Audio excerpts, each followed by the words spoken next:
Buenas noches. Si existe un tema que nos han pedido ustedes por internet y por Twitter, es el de los visitantes de otros tiempos. Aquella teoría que existe desde hace bastantes años, desde los años 70 y 80 y más, de que seres de otras dimensiones, seres extraterrestres, vinieron hasta aquí, a la Tierra, y se contactaron con civilizaciones antiguas, como los egipcios o como los sumerios. Teorías que hablan de unos seres llamados los Anunnakis y que exploraremos a continuación.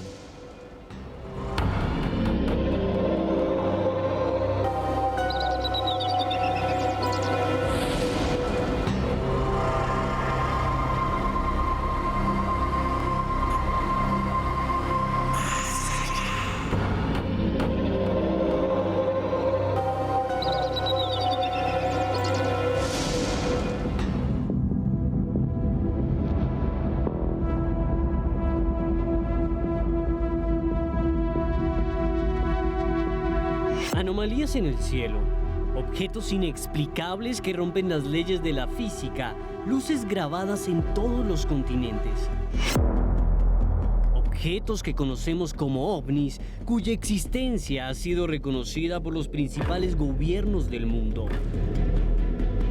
Avistamientos que, en ocasiones, han sido acompañados por humanoides o entidades aterradoras.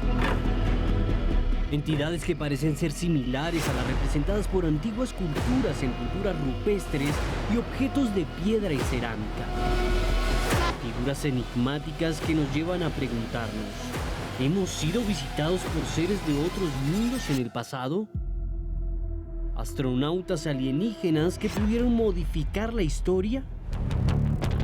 Acompáñenos esta noche a conocer los Anunnakis, seres que habrían creado a la humanidad según antiguas leyendas. Los misterios de los dogones de África, quienes detectaron una estrella que era imposible detectar con tan poca tecnología. Las enigmáticas pinturas de Tassili que muestran extraños seres. Y los secretos del caso Neshken, un astronauta ancestral investigado por Roberto Tobar Gaitán. Solo aquí, en Más Allá. Astronautas de otros mundos que llegaron a la Tierra de piedra, registrados por antiguas culturas, ¿es posible? ¿Es real? ¿O simplemente es una forma en la que vemos el pasado desde el presente con nuestras propias herramientas, nuestros propios símbolos? Para hablar de estos, de los Anunnakis, de otros visitantes de otros tiempos, hoy tenemos una gran cantidad de invitados de lujo y al final un caso colombiano que los va a dejar sorprendidos, el caso Neshken, nada más y nada menos presentado por Roberto Tobar Gaitán, premio de periodismo Simón Bolívar y conocido por casi todos los colombianos. Pero antes de eso, déjenme saludar a uno de nuestros invitados que siempre está aquí, que hace parte de Más Allá, ha trabajado en todo el mundo con el misterio, tiene su programa de radio ahora otra vez nuevamente y es Juan Jesús Vallejo. Muy buenas noches, Juan Jesús. Buenas noches, Esteban, ¿cómo estás? Bien, bien. Este tema es apasionante y muy controvertido, ¿no? Los Anunnakis y los visitantes en la antigüedad. Sí, la verdad que sí, es un tema muy controvertido, pero que interesa muchísimo al público, porque nos hace ver la historia de una forma diferente. Yo quiero dar solo un dato para que la gente vea hasta qué punto es atractivo este tema. Uno de los creadores de esta famosa teoría de los astronautas ancestrales, que es Erich von Däniken, escribió su primer libro que se llamaba Recuerdos del Futuro y pasó un par de años sin encontrar una editorial que le quisiera publicar su texto. Cuando lo consiguió, cuando lo hizo, esa nueva forma de ver la historia vendió más de 40 millones de ejemplares. Entonces es realmente algo que interesa a la gente. ¿Por qué? Porque nos hace ver la historia de una forma completamente distinta. O sea, habría que reescribirla y la teoría es acertada, que es otra cosa. Y que además tiene que ver con casi todas las culturas antiguas, ¿no? Däniken y otros hablan desde Egipto hasta los mayas de estos visitantes ancestrales, ¿no?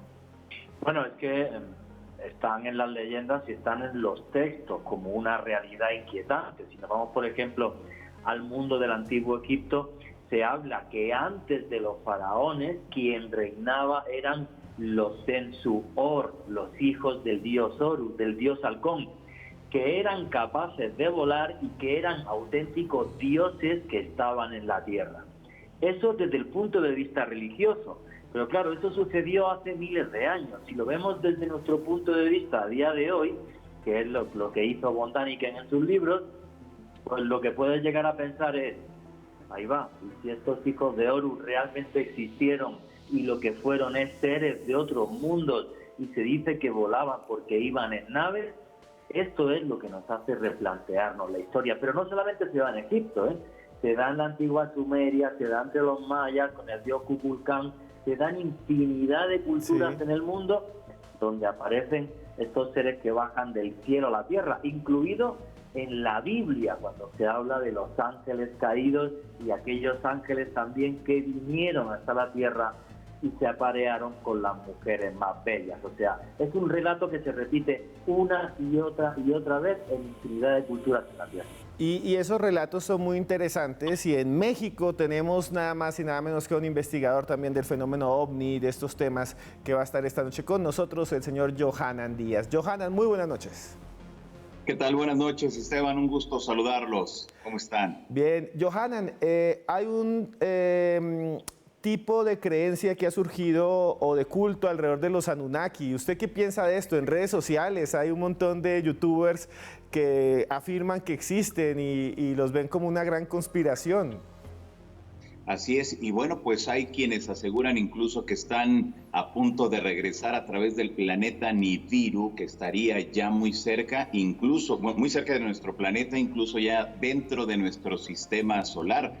Es una historia que se viene dando principalmente, como bien lo mencionas, a través de las redes sociales, historias donde no tiene ningún sustento, donde la comunidad científica, los astrónomos aseguran, señores, Nibiru no se encuentra, como se asegura, dentro de nuestro sistema solar. Si eso fuera así, ya hubiera sido detectado por algún astrónomo en alguna parte del mundo, pero hasta el momento no ha sido detectada la presencia de este planeta cometa, como algunas personas también lo indican.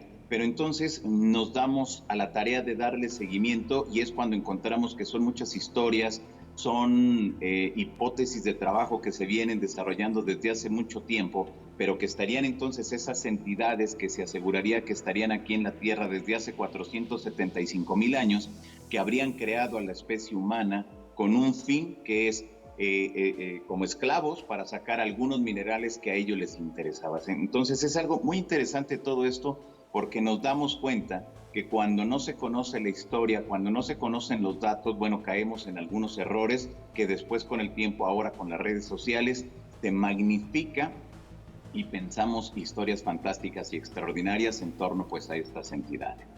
Así es, relatos y leyendas que poblan Internet, y que quiero que vean unas imágenes, aquí las van a ver ustedes en pantalla, que muestran antiguos labrados en piedra de Sumeria y de otras partes, estos son sumerios, que nos muestran los dioses de ese momento, es la cuna de la civilización, y ahí surge la idea de los Anunnakis, que lentamente se ha ido transformando en un mito y se ha ido deformando.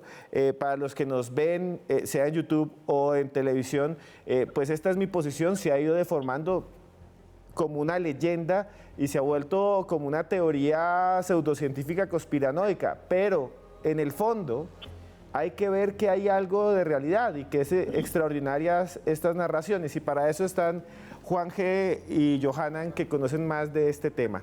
Y ahí es cuando yo le quisiera preguntar aquí a Juan G. Vallejo, ¿qué piensa realmente que hay detrás de los Anunnakis? ¿Por qué se han convertido en esto de que la gran roca caerá y un montón de cosas más? Pero en el fondo sí hay una teoría muy interesante, ¿no? Que es la posibilidad de la visita de seres en el pasado, de seres de otros mundos. Bueno, es que esto sería la gran conspiración de la historia, la mayor conspiración de todos los tiempos. ¿Por qué tiene tanta fuerza en YouTube? ¿Y por qué después de ver este vídeo verás que hay un montón de insultos que aparecen debajo del vídeo hacia mi persona? Vamos a ver, esto tiene tanta fuerza porque en este texto, que es el Anuma Elis, el texto de la creación que apareció en la antigua biblioteca de Nínive, Y claro, es que es muy inquietante porque cuando el ser humano empieza a escribir por primera vez, nos habla de esta creación y nos habla de que serían unos seres que llegaron del cielo a la tierra. Eso significa Anunnaki en antiguo sumerio, los que bajaron del cielo a la tierra, los que crearon a los seres humanos. ¿Por qué tiene esto tanta fuerza?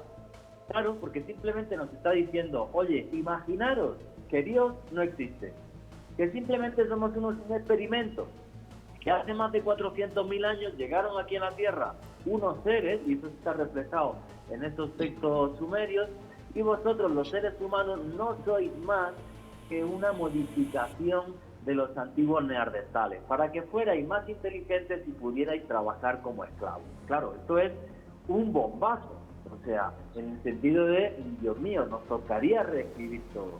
Pero lo que hace más impactante toda esta historia realmente es que lo que se escribió en la biblioteca de Nínive en estos textos tiene tal fuerza que permeó gran cantidad de las culturas del planeta. ¿Me explico? Sí, Juanje, nos toca parar un segundo. Yo sé, a mí también me regañan todo el tiempo, me regañan por YouTube, me dicen que por qué paro a los invitados, pero es que tenemos que irnos a comerciales. Entonces ya volvemos después de estos comerciales, porque ya Johanan y Juan Jesús van a seguir hablando no solo de los Anunnaki, sino de otros casos de astronautas del pasado. Ya volvemos, que esto es Más Allá.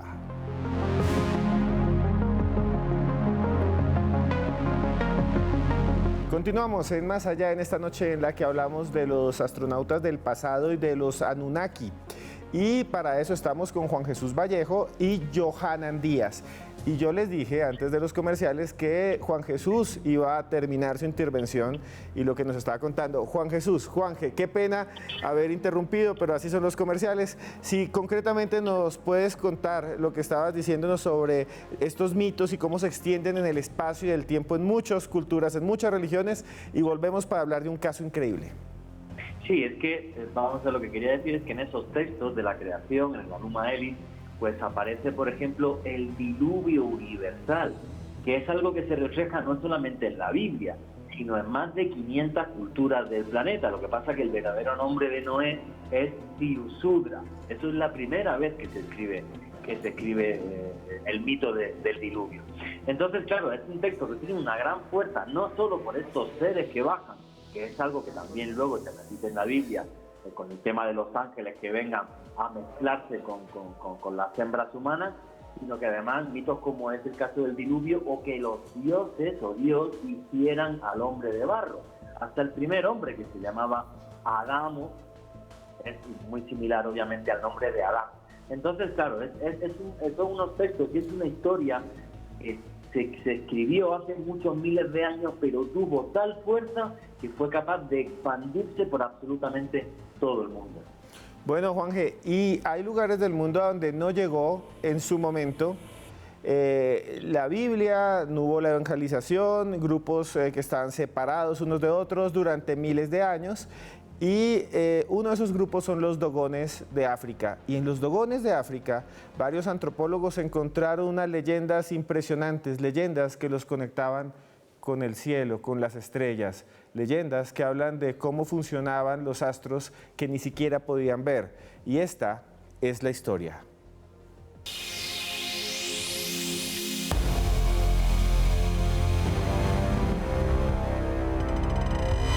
Los dogones son un pueblo africano establecido en el centro de Malí, cerca del río Níger. Sus tradiciones y su cultura son ancestrales. Celebran fabulosos bailes y elaboran espectaculares máscaras. Según una tradición dogona, unos dioses reptilianos, llamados los Nomo, descendieron desde el cielo en un barco volador. El antropólogo francés Marcel Goulet estudió a los dogones durante 25 años. Analizó sus tradiciones y descubrió que los dogones celebraban una fiesta llamada Sigi cada 50 años que se relaciona con la estrella Sirio. Además, los dogones ya conocían los anillos de Saturno, las 4 lunas más grandes de Júpiter Y lo que es aún más sorprendente, sabían perfectamente que Sirio era una estrella doble cuya periodicidad es de 50 años, el mismo periodo de tiempo de su celebración más importante. Conocimientos muy particulares para la tecnología que tiene dicha tribu. ¿Fueron los dogones visitados por seres de las estrellas o solo se trata de nuestra imaginación? Un impresionante caso, el de los dogones de África. Hay gente que dice que no están así, otros que dicen que es aún más misterioso. Y para eso nos conectamos con la investigadora española Lourdes Gómez, que ya también ha estado aquí varias veces. Y le quiero preguntar rápidamente cómo es la relación entre los dogones y estos misterios, Lourdes. ¿Qué cree que hay ahí en el fondo? Buenas noches. Es interesante desde el punto de vista del misterio, puesto que hasta mediados del siglo XIX los astrónomos no se dieron cuenta de que esta estrella en realidad tenía otra alrededor. Era un sistema de doble estrella y existía Sirio B, que por el brillo tan potente de Sirio A no pudimos localizarla, no pudimos verla por parte de los astrónomos hasta aproximadamente los años 70 del siglo XIX. Hasta entonces, eso de que existía una estrella Sirio B que orbitaba alrededor de la principal, de la Sirio que vemos desde la Tierra, no lo sabíamos, no se había podido comprobar científicamente y por tanto se consideraba un conocimiento avanzado que solo pudimos discernir la humanidad a partir, repito, de prácticamente el final del siglo XIX. En esa época, precisamente, es donde se enmarca una investigación sorprendente de un antropólogo, Marcel Grial, que pasó más de 2 décadas de su vida estudiando una tribu africana, los dogones de Mali. Esta tribu, con conocimientos y costumbres ancestrales aisladas del mundo moderno, que vive, como digo, en Mali, bueno, pues tenían una historia que describe Marcel Grial en sus investigaciones de finales del siglo XIX, en la que dicen que sus dioses eran una especie de dioses anfibios, mitad pez, mitad seres humanos, una especie de humanoides anfibios que habrían llegado desde el cielo. Ellos los llaman Nomo y que les habrían entregado un conocimiento especial, sobre todo a nivel astronómico. Ante la sorpresa de Marcel Grial, que él tuvo la oportunidad de hablar con uno de los chamanes de la tribu, con Ojotemei, bueno, pues al parecer este chamán otorgó a Marcel Grial un conocimiento muy importante a nivel, como digo, astronómico, y Ojotemeli le dijo a este antropólogo que ellos sabían, porque sus dioses le habían entregado este conocimiento, que Sirio tenía una estrella secundaria, Sirio B, y el antropólogo se quedó totalmente alucinado y pensó que esto era la prueba de las visitas extraterrestres en la antigüedad, de que dioses llegados desde las estrellas habían entregado a los dogones en la antigüedad un conocimiento astronómico y había demostrado, pensaba él, que los dogones sabían que existía Sirio B antes de que los modernos astrónomos lo hubieran podido certificar. Sin embargo, aunque esta historia es muy famosa en el mundo del misterio, sabemos que tiene lagunas. Hay investigadores que han revisado ese estudio de Marcel Grial y critican que ese conocimiento astronómico superior solo se le otorgara un miembro de la tribu, el chamán Ojotemeli. Cuando otros investigadores se han acercado a los dogones y les han preguntado al resto, se han dado cuenta de que tienen conocimientos astronómicos rudimentarios y que a lo mejor ese conocimiento de Ojotemeli venía por alguna contaminación de tipo occidental, porque se sabe que los dogones, antes de que llegara Marcel Grial, ya habían tenido la oportunidad de hablar con muchos viajeros y que quizás si Ojotemeli había hablado con alguno de ellos a nivel astronómico, pues quizá podría haber obtenido esos conocimientos que Marcel Grial pensó que eran extraterrestres.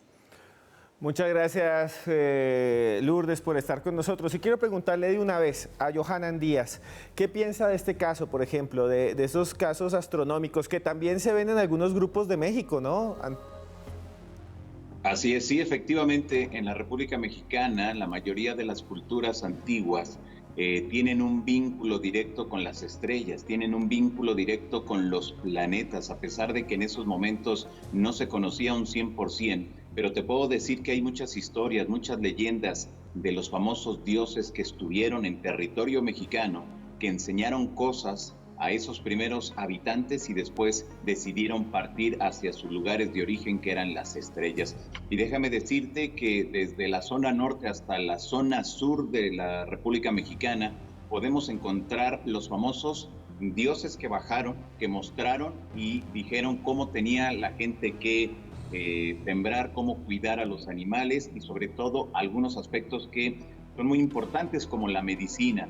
También encontramos dentro de esa amplia gama los famosos guerreros cósmicos, que hay incluso algunas pinturas rupestres en la zona norte de México, que es todo lo que es el desierto, y en estos lugares se aseguraría que del cielo descendieron los dioses, dejaron a unos guerreros, y que esos guerreros eran cósmicos, que enseñaron a esas primeras civilizaciones de la zona del desierto, de la zona norte de México, zona sur de los Estados Unidos, para que supieran defenderse de los embates recibidos de algunas de las culturas cercanas a ellos. Cuando vemos las pinturas rupestres, de verdad que es impactante, porque pareciera que un ser más alto de lo normal, como se ve en esas pinturas, que de la parte de la cabeza le sale una especie de rayos, y esto ha llamado la atención tanto de los investigadores científicos como de la comunidad OVNI,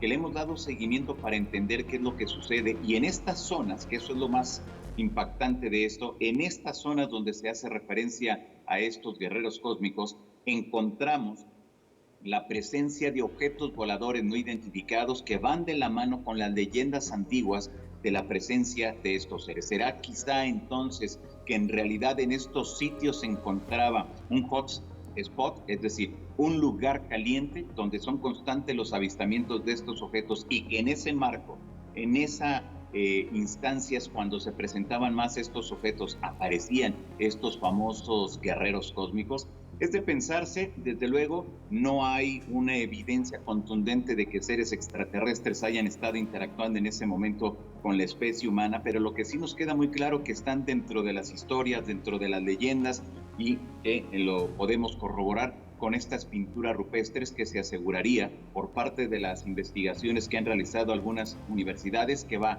de los 8,000 a los 12,000 años en total de antigüedad cada uno de estos trazos de esas pinturas rupestres. Impresionante esa información, está en todas las leyendas, está en todas nuestras culturas antiguas, la visión de las deidades, los dioses que están en el cielo. Juan Jesús, rápidamente, para, digamos, hacer su conclusión sobre este tema de los dogones y los visitantes de las estrellas antes de irnos a comerciales. Bueno, el tema de los dogones es que la información que recogió Marcel Griol, que no era cualquier antropólogo, era catedrático de antropología de la Universidad de la Sorbona de París, era el titular de la cátedra, fue tremendamente criticado porque él, cuando recoge sus investigaciones en un libro que se llama Dios del Agua, lo que no puede llegar nunca a entender Griol, y por eso luego fue tan criticado y otros quisieron borrar toda su investigación, es ya no solo que había una estrella que era Sirio B, que le daba la vuelta a Sirio A cada 50 años, que es lo que le dijo aquel chamán, sino que además los dogones hacían una fiesta, que es la fiesta Sigi, cada 50 años para celebrar que Sirio B daba la vuelta a Sirio A, que es algo que se descubre a mediados del siglo XIX, y las vasijas en las que se hacía cerveza de mijo para esa fiesta, que se guardaban en una cabaña, esas vasijas llevaban ahí desde el siglo XII al menos, ¿vale? Las anteriores ya estarían destruidas. Entonces, son datos muy, muy concretos, y además, no solamente los dogones llamaban a Sirio B potolo, que significa semilla pequeña, sino que ellos hablan de que estaba hecha de un material que llamaban sagala, que era un material que un solo puñado de sagala pesaba más que toda la arena del desierto de Mali. Y eso era completamente cierto, porque Sirio B es una enana blanca, que tiene una densidad enorme. Entonces, toda esa serie de datos que aparecieran de la nada o por un caso de contaminación cultural, como quisieron decir luego más tarde otros antropólogos, desde mi punto de vista yo no veo a un jesuita a principios del siglo XX explicándole a un señor que era un chamán, que era una enana blanca, que eran medidas de densidad y demás. O sea, desde mi punto de vista, la historia de Griol impactó tanto a la comunidad científica de la época, en una época en la que ni siquiera se hablaba del fenómeno OVNI, que por eso intentaron desprestigiarlo. Pero lo que sucedió allí, desde mi punto de vista, todavía no tiene explicación. Bueno, Juan Jesús, muchas gracias. Nos vamos a comerciales y ya regresamos para seguir hablando de este tema tan interesante, porque vienen muchas cosas. Vienen las pinturas rupestres del Tassili y también un caso que nos va a mostrar el señor Roberto Tovar Gaitán, Premio Nacional de Periodismo Simón Bolívar en Colombia, que realmente nunca yo había escuchado antes en mi vida. Ya volvemos aquí en Más Allá.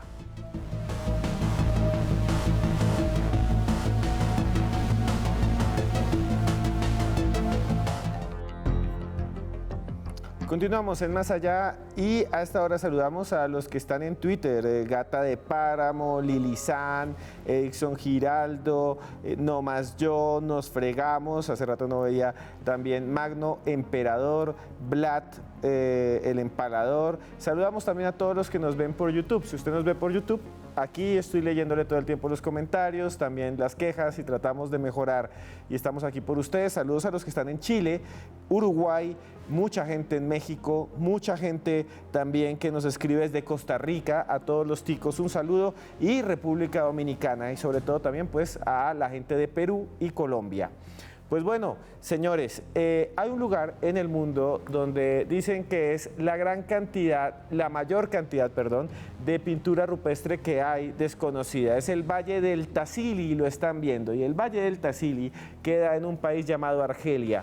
Por cuestiones políticas, de guerra, por cuestiones de conflicto, ha sido poco explorado. Y la gran cantidad de imágenes que ahí nos hablan de animales, deidades y muchas otras criaturas. Y ahí se dice que hay unas imágenes inexplicables, y alguien que estuvo allá en Argelia, en el Tassili, es nada más y nada menos que Juan G. Vallejo. Juan G. Vallejo, rápidamente, porque nuestro tiempo siempre es corto. ¿Cómo llegó usted al Tassili, primero? Y más adelante hablamos con Johanan, pero ¿cómo llegó usted al Tassili y qué es lo que vio que le pareció tan impresionante? Bueno, vamos a ver, la historia del Tassili, de que la investiga realmente un arqueólogo que se llama Henry Lot, francés también, y que calcó muchas de las pinturas. Las pinturas no están bien investigadas y ni siquiera tenemos claro qué antigüedad tienen, pues porque es una zona muy conflictiva y por desgracia ahora es uno de los principales bastiones de Al Qaeda en el Magreb. Cuando yo estuve en esa zona de Argelia, estábamos Al Qaeda y yo. Estaba el tema muy complicado porque meses antes habían secuestrado a 10 alemanes. Entonces, bueno, llegar al Tassili a ver esas pinturas es toda una aventura, ¿vale?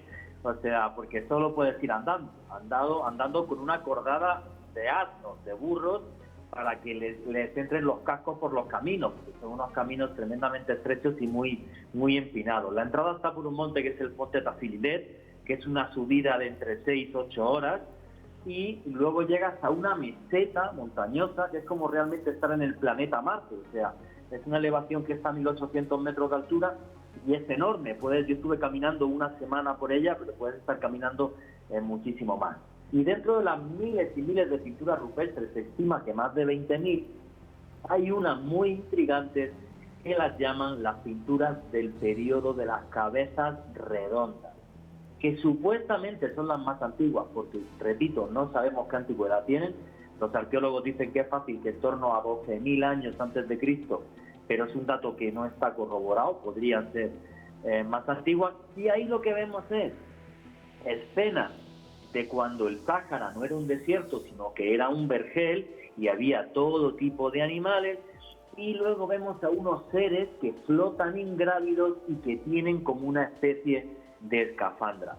Esto impactó tanto a Henry Lot, el arqueólogo que es el primero que investiga las pinturas, que una de las pinturas rupestres más grandes del mundo pues le llamó el gran dios marciano porque aquello parecía realmente un astronauta. Parece que tiene como una escafandra y se le ve hasta el ajuste en el cuello, y luego como un gran ojo, como si fuera la visera del casco por la que podría llegar a ver.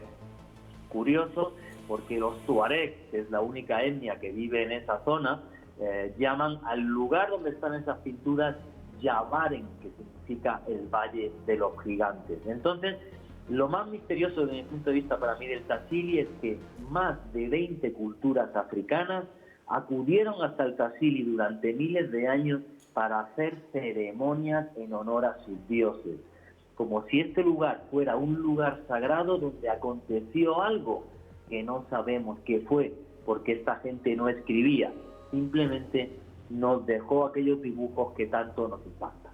Y bueno, las fotos que están viendo ustedes ahí son tomadas directamente por Juan Jesús en Argelia. Son fotos que él tomó en estos lugares. Johanan, quería preguntarle a usted rápidamente, ¿qué piensa de estas? Ya habríamos hablado de las pinturas rupestres en México, pero en toda Mesoamérica y Norteamérica las encontramos. ¿Qué piensa usted de estas teorías? ¿Lo que piensa usted o qué cree usted? Mira que el ser humano desde la antigüedad estuvo en contacto con estas entidades que llegaron en algunos momentos del cielo y que también en la República Mexicana se hace referencia que salieron del interior de la tierra, que esto es poco investigado, pero que en algunos puntos de México están esas historias y están las pinturas ahí, que lamentablemente para México no alcanzan los presupuestos para las instancias gubernamentales, para investigar, para darle seguimiento, pero que están las historias, están las leyendas y nos damos cuenta entonces cómo la especie humana a lo largo de la historia ha estado en comunicación con esas otras realidades que nos llegarían o nos llevarían a entender de que no estamos solos y que nunca hemos estado solos. Y mira, ahorita hablando acerca de esto de las pinturas rupestres, recuerdo que en Huánuco, allá en Perú, bueno, pues están las leyendas de los pájaros de fuego o pájaros metálicos, que es prácticamente la entrada hacia la selva, y que en estos lugares encontramos las pinturas rupestres que también asegurarían que oscilan entre 10,000 años de antigüedad, donde se ven una media luna, en la parte superior se ve algo como si fuera un visor y en la parte inferior vemos una escalera.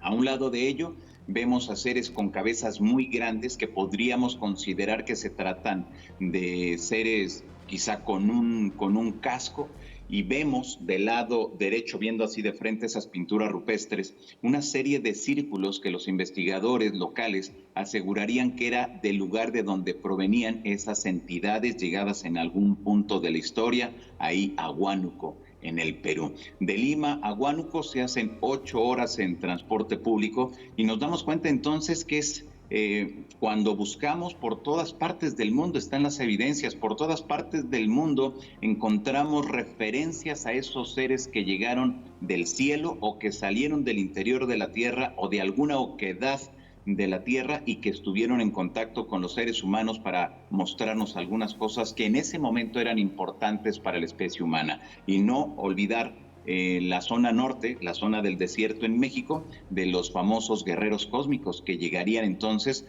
para demostrar que esas comunidades podían defenderse y hacer valer sus derechos sobre los demás pueblos que estaban subyugando. Bueno, Johanan, muchas gracias. Quiero recordarles a todos ustedes que hoy no les he mencionado, pero tenemos un numeral, aquí lo ven, que se llama Alienígenas Más Allá. Pueden escribir con Alienígenas Más Allá si están de acuerdo, si no están de acuerdo. Este es un programa abierto, pueden ustedes crear su propia opinión. Pero hasta ahora estamos conectados con don Roberto Tovar Gaitán, el que tuvo un programa en los años 80 y 90 llamado Colombia Oculta, en el cual exploró por primera vez el periodismo de misterio. Y don Roberto nos va a contar un caso. Muy buenas noches, don Roberto. Yo quería preguntarle, ya que usted ha sido un investigador del fenómeno OVNI durante mucho tiempo y ha hecho muchos programas, quería preguntarle cuál es ese caso que usted tiene guardado, que quiere comentarnos hoy y que lo llaman el astronauta Neshken. Johanna, Esteban, buenas noches. El tiempo es muy cortico para todo lo que hay que decir. Muy amables por esta invitación, de verdad, muy gentiles. Todos los recuerdos de culturas antiguas de Colombia están perdidos, culturas que están antes de nuestros indígenas, antes de los arahuacos, antes de los muiscas, antes de una gran cantidad de pueblos que nosotros llamamos precolombinos, pero antes hubo algo. El mito y la leyenda del Cauca y de Bolivia aseguran que alguna vez hubo una gran inundación terrible que cubrió gran cantidad de islas y ciudades costeras que había tanto en el Pacífico como en el Atlántico. A eso lo llamamos nosotros diluvio universal. Hay que tener en cuenta que antes de que los hielos se derritieran, los de los polos en la última glaciación, el nivel del mar, según la ciencia, estaba a 100 o 180 metros por debajo de su nivel actual. Los científicos no se ponen de acuerdo. Y según el mito, esa inundación cubrió todo eso. Las gentes que sobrevivieron a esa catástrofe, a ese apocalipsis, quedaron dispersas en la nueva orilla del mar. Y entonces llegaron del cielo canoas, tortugas y huevos voladores, de los que bajaron unos maestros a los que llamaron Neshken, y esos maestros recogieron a los sobrevivientes y les enseñaron las bases de la supervivencia, porque ellos venían de una cultura y una tecnología en la que no podrían sobrevivir, y entonces regresaron a la edad de piedra, y posiblemente eso fue lo que ocurrió. Es un mito disperso, palabritas de aquí, palabritas de allá, frases que quedaron del gran borrón que se hizo en la conquista y durante el adoctrinamiento. Se consideraba algo demoníaco, terriblemente feo. ¡Qué horror! Borraron la historia. Muchas gracias, don Roberto. Lo pueden seguir todos ustedes en sus redes sociales y en su canal de YouTube. Y precisamente tenemos una nota elaborada por el equipo de Roberto Tovar Gaitán sobre Neshken. En 1978, en Bogotá, Colombia, se registró algo extraño. Algo que dio origen a este viaje. La búsqueda de una imaginada estatua. Un monolito gigante que aparentemente está vestido de astronauta. Este es un juego de 5 transparencias que guardan la imagen de 4 estatuillas precolombinas. Poseen un tocado que parece un yelmo. Y en el interior se observan rostros aparentemente ubicados dentro de un casco. Los trajes evocan la indumentaria espacial de nuestra época. Manos que terminan en guantes y pies con un calzado semejante a botas. 3 figuras son simétricas, pero en la de color oscuro, brazos y piernas no concuerdan. Y al ampliar, aparece un rostro triangular de ojos grandes.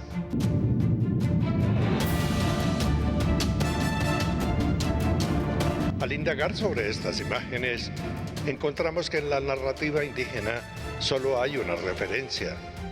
El mito de una estatua gigante cuyo nombre y símbolo se resumen en una palabra que en la lengua aborigen se pronuncia Neshken. Daniel Piñacue Achicue es hijo de la gran nación Nasa del Cauca colombiano, un estudioso del pasado precolombino. Neshken, en la lengua, significa el poderoso que vendrá. Y el símbolo que están viendo, la figura que están viendo, es Neshken. Bueno, muchas gracias a don Roberto Tovar Gaitán, que tiene su canal de YouTube. Y yo, para terminar, quiero decirle que muchas gracias por estar aquí en Más Allá, y que por favor nos cuente cómo los demás pueden ir a su canal y ver más videos sobre este tema y otros que usted tiene de misterio. En nuestro país hay muchos vestigios, hay pirámides, hay murallas sumergidas, hay cosas que no se han estudiado y nadie se ha preocupado por avanzar un poquito más. Y no es muchas veces pereza, sino que no hay recursos para ese tipo de investigaciones. Y solo nos atenemos a lo que nos hablan de Norteamérica, de los mayas, porque ya era inocultable, de lo que nos hablan de Egipto, pero de Sudamérica, y Sudamérica básicamente es la gran olvidada. Y aquí hay grandes misterios, hay grandes cosas por descubrir. De verdad, muy amables por esta invitación, queda mucho por contar, pero esto es apenas un poquito una idea para pensar. Somos un país y un continente olvidado por la ciencia. La razón debe ser muy poderosa, debe ser algo que literalmente cambiaría la historia de la humanidad. Gracias, muy amables, muy gentiles. Estuvo con ustedes Roberto Tovar. Gracias. Muchas gracias, don Roberto. Gracias por estar aquí nuevamente en esta noche en la que estamos tratando de conocer estos temas y estos misterios. Hemos hablado de los Dogon, del Tassili, ahora de Neshken. Y no se vayan, porque después de estos comerciales vamos a ver la conclusión de Juan Jesús Vallejo y de Johanan Díaz. Ya volvemos, porque esto es Más Allá.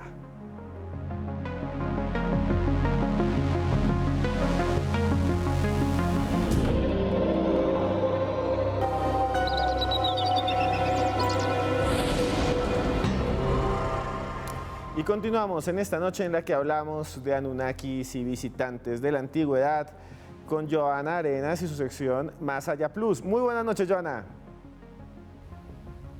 Buenas noches, Esteban. Yo quiero hoy contarle una de las leyendas más importantes de los aborígenes australianos en cuanto a la creación del mundo y la creación de los seres humanos, y es la leyenda de los Wandjina. Resulta que en 1983 el etnólogo alemán Andres Lommel viajó hasta Kimberley, una región que queda ubicada en el noreste de Australia, y llegó hasta allí en búsqueda de los Unambral, una tribu muy tradicional y antigua precisamente de esta región. Allí lo que quería era entrar en contacto con ellos para ver cómo convivían, cuáles eran sus costumbres, en fin, para estudiarlos. Después de llevar varios meses allí, ellos decidieron llevarlo hasta su cueva sagrada. Y realmente él se sorprendió cuando al llegar a este punto encontró una gran cantidad de pinturas rupestres, las que ustedes están viendo en este momento, con unas características bastante interesantes: rostros muy grandes, ojos redondos, grandes, todos negros, con nariz pero sin boca, aureolas como especie de plumas, e incluso algunos tenían una especie de antenas en su cabeza. Algo que le causó bastante curiosidad, empezó a indagar sobre qué eran estas figuras, de qué se trataban.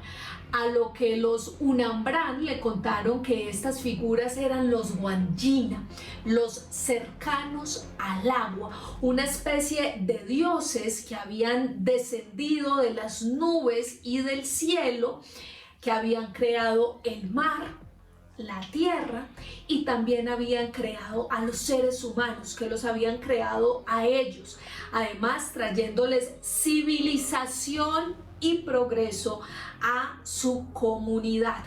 Bastante interesante esto que dicen. Además, aseguraron que los Wandjina, que eran los dioses o los dueños de las nubes, pues no se podían enojar muchísimo, porque al enojarse podrían generar grandes relámpagos y, adicional a eso, inundaciones casi que interminables. Según ellos, eran espíritus que vivían en los charcos y que además estaban allí para protegerlos.